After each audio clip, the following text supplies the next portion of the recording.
Okay, this video is what are the most common mitochondrial inhibitors, things that inhibit your mitochondria energy production factory. And I find this pretty funny because a lot of people are exposed to these quite commonly.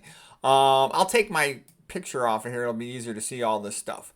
Okay, so basically, the most important one to know first of all is fat, especially saturated fat inhibits complex 3. By the way, this is the inner mitochondrial membrane where the vast majority of energy is produced in humans. And it's like a fireman bucket brigade. They hand electrons down from the least powerful electron grabber to the most powerful electron grabber. Okay? And then oxygen is the ultimate electron acceptor, and it gets converted into water. Okay? And this produces a proton gradient. Complex 1, complex 3, and complex 4, they all pump protons into intermembrane space. There's actually an outer mitochondrial membrane located here, and these protons accumulate in this space. And then complex 5 is ATP synthase, and it harvests the gradient, allowing a proton to re-enter the mitochondrial matrix. And the energy provided by that is coupled to adding a phosphate to ADP, adenosine triphosphate, to make ATP, adenosine triphosphate. Okay, and that's like the $20 bill for getting things done inside a cell. That is the energy source for making things happen inside a cell. Okay, so why do I find this funny? Because you'll be amazed at how commonly people are exposed to this stuff. Okay, so first of all, dietary fat, especially sad fat, inhibits complex 3, and that causes insulin resistance. That causes diabetes. That's the main cause of diabetes right there. Okay, and then what also is a mechanism to cause cancer, to inhibit mitochondrial electron transport, like deprive it of oxygen. If you deprive it of like 35% or more of its oxygen, this is called the Warburg effect. You know, he won the Nobel Prize in 1931, the German biochemist. Some of the cells will die gradually, go into apoptosis, programmed cell death. If it were complete deprivation of oxygen, they would die immediately. That would be necrosis, where everything is just a big mess. Whereas programmed cell death, apoptosis, is gradual. The cell can be recycled, so to speak.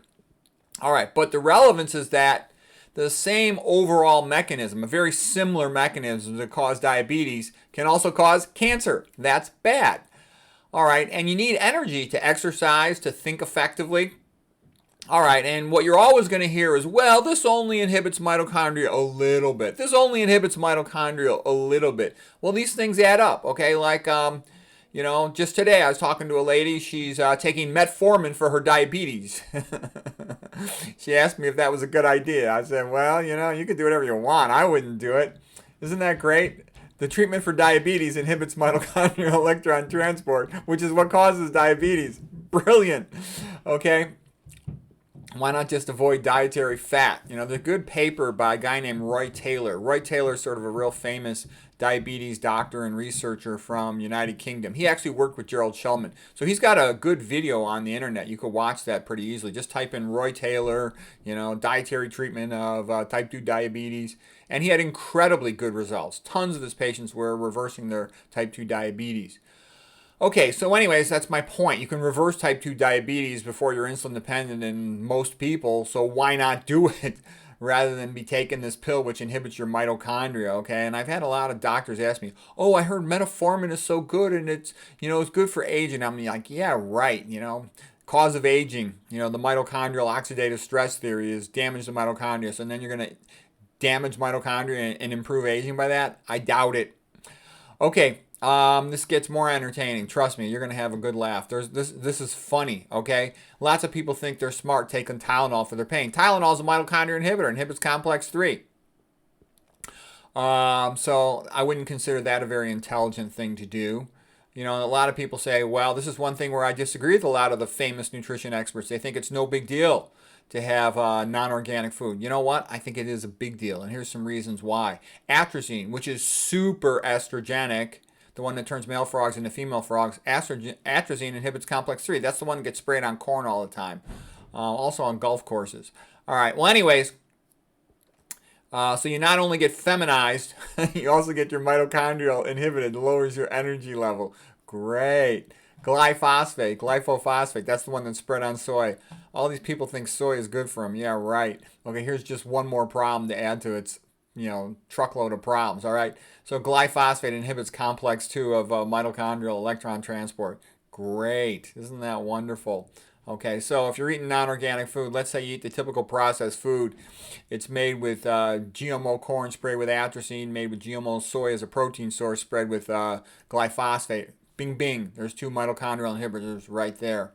Okay, also the typical fat, stupid person takes statins to lower their cholesterol. Brilliant. Inhibits coenzyme Q, electron transport.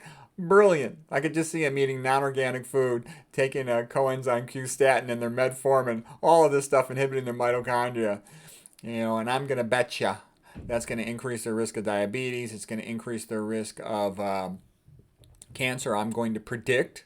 I don't have a study to show that, but I got a clear-cut mechanism here. And it ain't going to make them smarter having less energy for their brain, okay? Heavy metal contaminants. For example, mercury is a common contaminant of high fructose corn syrup. Inhibits complex 1. Great. Okay. Trust me, this is going to continue to get funnier. What are other things? Oh, some people say, it's no big deal to take cyanocobalamin type B12. No, I think it's stupid. And what they're going to tell you is, there's not that much cyanide in it. There's a little bit, but there's not that much.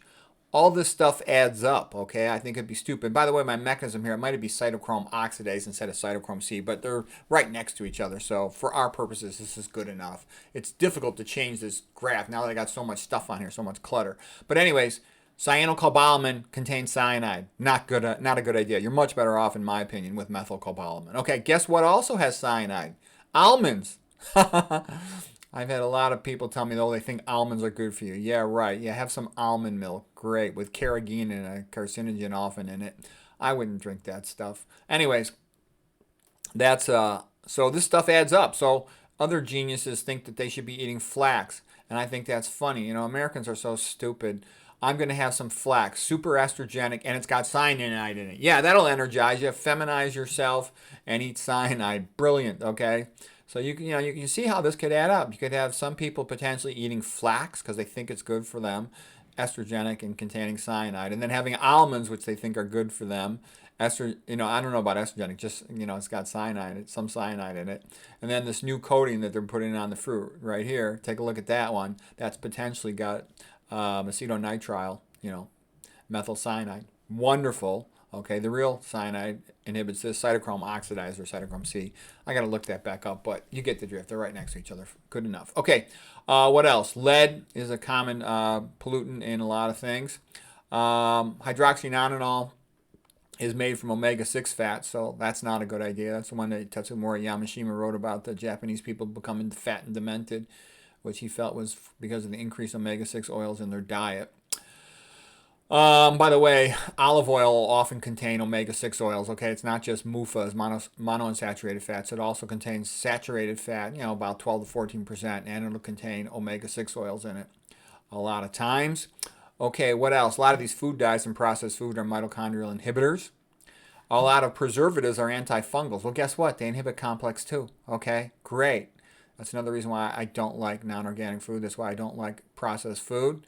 Titanium dioxide nanoparticles, which can be in sunscreens and it can be in foods, it can be in medications. It's a whitener agent. I wouldn't want that stuff. Other things on here, cadmium, like from brake pads from cars. That's why I won't sit in some sidewalk cafe. People invite me. Don't you want to sit at the sidewalk cafe right next to all the cars stopped at a stoplight, inhaling all their diesel fuel, which is a brain toxin, neurotoxin, and then the cadmium from the brake pads? No, thank you. Let's see, what else? Aminoglycoside antibiotics. Okay, those are not as commonly used, but fluoroquinolones are used all the time. The fluoride's neurotoxic. Fluoride, by the way, inhibits complex 4. I see these poor, stupid ladies, walking around with their bottle of water trying to lose weight. And I'm like, drinking water is not your problem, okay? Eat starches, all right? But, look, it's a brain toxin. It's a mitochondrial inhibitor, this F- stuff, okay? All right, fluoroquinolones are brain toxic. A lot of times they put fluoride onto brain medications like psychiatric meds. So I forgot to include psych meds in here. I'll bet you some of them are mitochondrial inhibitors. I don't know that for sure, but I'll just bet you just on they got F- in them. That's one way they can do it. POFA's, cooking on those non-stick, cookware would probably have that. Beta-lactam antibiotics.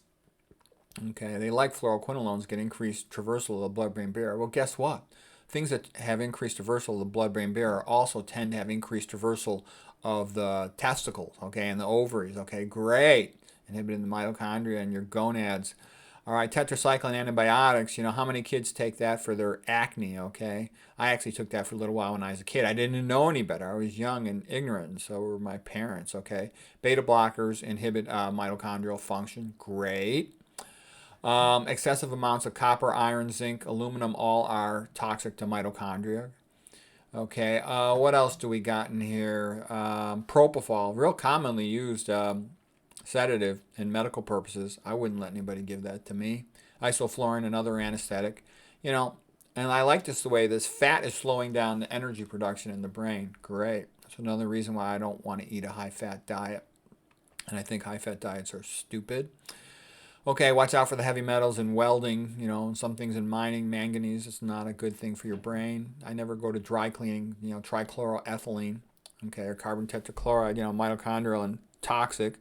I would never use liquid paper. A lot of people think they're smart using liquid paper. It's stupid.